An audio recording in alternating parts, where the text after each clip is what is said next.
It's not just another story. It's my life. After spend 75 years. At 75, you realize tomorrow isn't promised.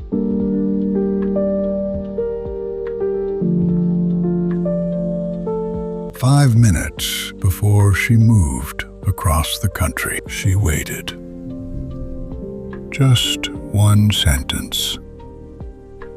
She waited. Just one sentence. And silence became his lifelong regret. This is how it all began. Summer of 1972. Cedar Falls was the kind of town where everyone knew everyone, where time moved slower, and where forever felt guaranteed. James Miller wasn't looking for love that Tuesday afternoon. He was looking for a book on astronomy. What he found was something he'd spend the rest of his life trying to understand. The library smelled of old books and possibility. Her name was Sarah Chen. She sat on the floor of the poetry section, completely absorbed in a world only she could see. And when she looked up, everything changed. Not with fireworks, not with fanfare, just a smile. She said, "You're blocking my light." He said, "Sorry." And that was the beginning of everything. They spent every afternoon together. At first, they talked about books, then about dreams, then about fears they'd never told anyone. Sarah wanted to be a writer. James wanted to be an astronaut. She said, "You'll forget about me when you're in space." He laughed. Impossible. But he never said what he should have said. The words were there, every single day, at the tip of his tongue.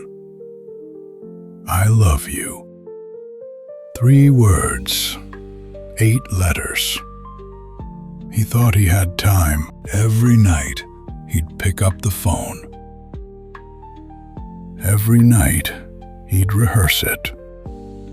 "Sarah, I need to tell you something." But when morning came, he'd convince himself it could wait. And then, there was no more time. She found out on a Thursday. Her father got a job offer, cross country. They were moving in 2 weeks. She had to tell him. When she told him, the world stopped spinning. He wanted to say it then, right then. But she was crying, and he didn't want to make it harder. So close.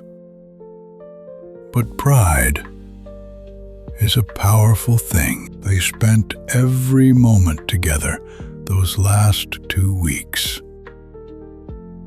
Every moment, except the one that mattered. Neither of them said what they were really feeling. He wrote her a letter, 10 pages. He poured everything into those pages. Every feeling, every fear, every dream that included her. He sealed it, addressed it, and then He put it in his drawer. Sarah wrote too. In her diary, she wrote, "I think I'm in love with him. Why hasn't he said anything? Maybe I imagined it all." The night before she left, they watched the sunset. The words hung in the air between them. So close, so ready to be spoken. But silence is safer than risk.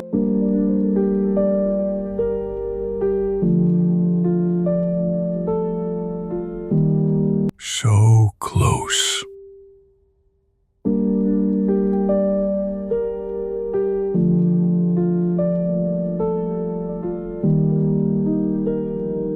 Moving day.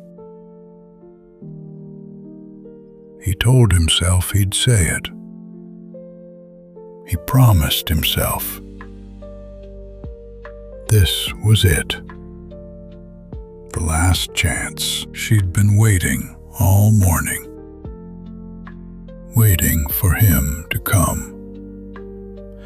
Waiting for him to say something. Anything. She checked her watch. 5 minutes until they had to leave. James ran. Faster than he'd ever run in his life. The letter in his pocket. The words finally ready. "I love you, Sarah. I've loved you since the library. Since day one." He rehearsed it with every step. He arrived breathless. She turned. Their eyes met. This was it. Say it. Just say it. Her father called from the truck. "Sarah, time to go." He opened his mouth. The words were right there.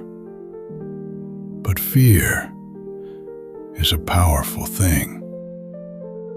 What if she didn't feel the same?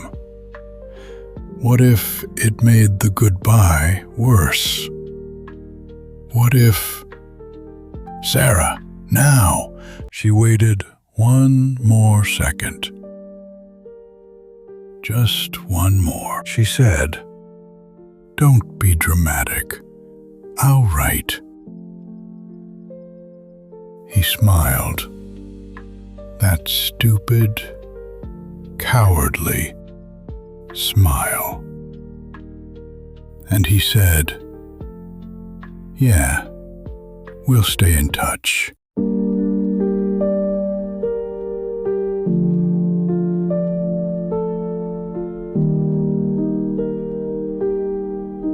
He never married. She did. Had 3 children.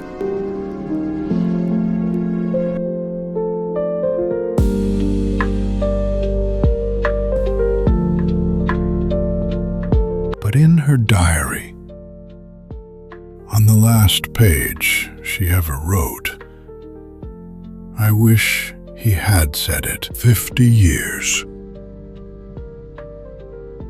50 years of replaying those 5 minutes. So if you're standing there right now, if the words are on your tongue, if you think you have time, you don't. Say it. Say it now.